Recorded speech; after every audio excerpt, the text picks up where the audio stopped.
A family in Nairobi's Mihango estate is demanding the arrest of a GSU officer accused of the brutal murder of their kin.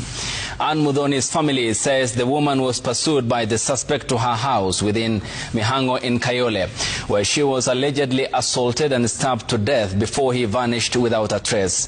Franklin Wala tells us in the following report that an autopsy has since confirmed the cause of the death was head injuries due to the combination of a sharp object and blunt force trauma.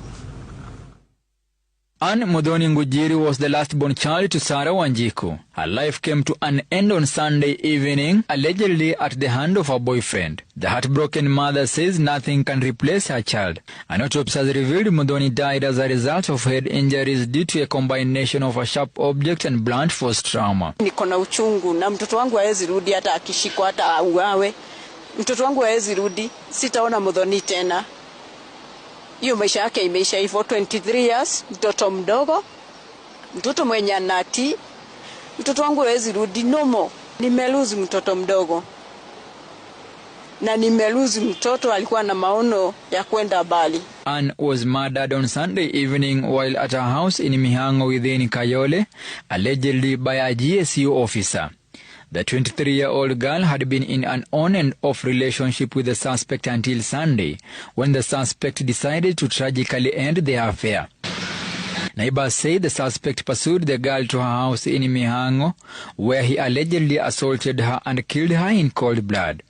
He then locked her body inside the house and vanished under the cover of darkness without a trace. Mudhoni's body was discovered on Monday, the 2nd of February, under the bed and soaked in a pool of blood. Kumaanisha ya kwamba kuna kitu alipewa ama kuna nguvu ilitumika ndio aweze kumuua. Because hiyo ni kitendo ya unyama amefanya. And I thought msichana wangu alikuwa amekataa kuolewa na yeye. Lakini yeye alikuwa anamsukumia tu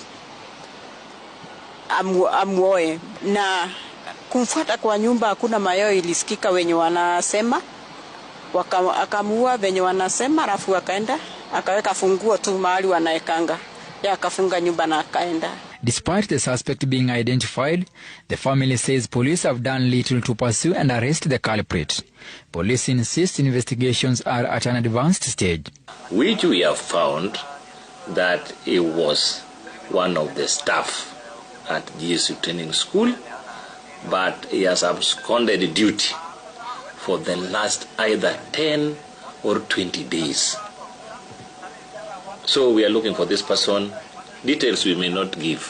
This family plans to transport her body to Nyahururu and thereafter burial at their home in Subukia, Nakuru County, even as they cling to hope that someday justice will be served. Franklin Wala, Citizen TV.